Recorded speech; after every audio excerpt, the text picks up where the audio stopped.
c'est assez rare que ces photographes qui souvent travaillent sur des commandes précises, c'est assez rare qu'on leur dise, ben voilà, vous avez une idée, 2 objets, un livre, le marque-page, et vous allez en faire ce que vous voulez dans votre univers. Tu es dans ton bureau, tu as une idée, tu la griffonnes sur un papier, et si cette idée, elle est belle, il y a toujours des gens de talent qui ont envie d'y être associés. C'est ça qui me plaît, c'est la rencontre de plein de gens différents, plein de talents différents, des points de vue différents, et c'est l'entrechoquement de tous ces trucs-là. Il y a une photo que j'aime beaucoup, je trouve, qui illustre assez bien le propos.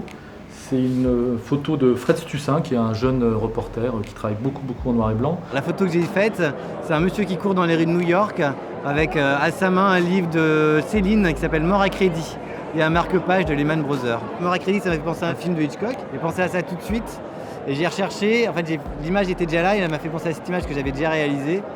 Et du coup, j'ai fait un petit montage, enfin, j'ai un peu triché, pour intégrer le livre dans l'image. Mais le type avait vraiment un livre dans sa main. Moi, j'ai travaillé sur Le Père Dodu et Pourquoi j'ai mangé mon père. J'ai fait poser un homme de Cro-Magnon, voilà, qui lit le bouquin et comme on reste dans l'histoire du livre et voilà, je trouvais ça assez rigolo. Faire des choses qui sont de plus ou moins liées à la pub ou pas, on s'en fout. Voilà, c'est faire de l'image, c'est participer à un projet.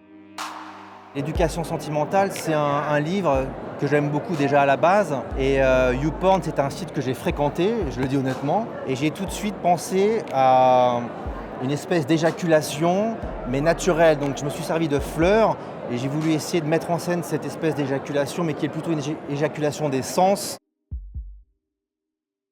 Ils m'ont proposé l'idée d'Oedipe, Bonne Maman. Donc je me suis retrouvé avec le livre Ma mère. Et c'était un sujet marrant parce que ma mère ressemble pas du tout à la photo que j'ai fait d'elle. Pour le coup, elle est devenue dure.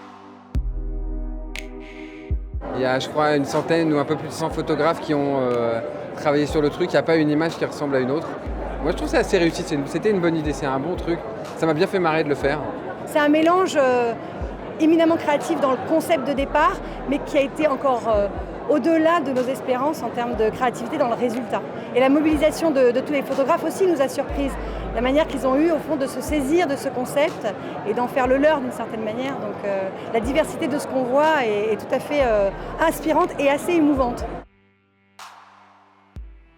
J'ai choisi ce qui me semblait le moins mainstream en fait. Du coup, je me suis retrouvé avec une contrainte qui était réussir à avoir un travail d'écriture photographique autour d'une marque en termes de notoriété qui a plus d'impact dans la population française. La photo en elle-même, je ne peux que la décrire. J'ai voulu retranscrire un petit peu ce qu'était le catalogue Manu France que nos grands-parents recevaient régulièrement. J'ai fait figurer une arme, j'ai percé le livre en simulant le tir d'une balle à travers le livre et j'en ai fait un pack shot. Défaut d'origine avec Orangina, hein. On sait qu'il y a un défaut d'origine sur l'Orangina, c'est qu'il y a la pulpe dans le fond et c'est un vrai cas marketing. Je trouve que d'un seul coup des exécutions aussi raffinées que celle-ci, aussi justes, aussi touchantes, c'est ça aussi que je cherchais, c'est beaucoup de poésie.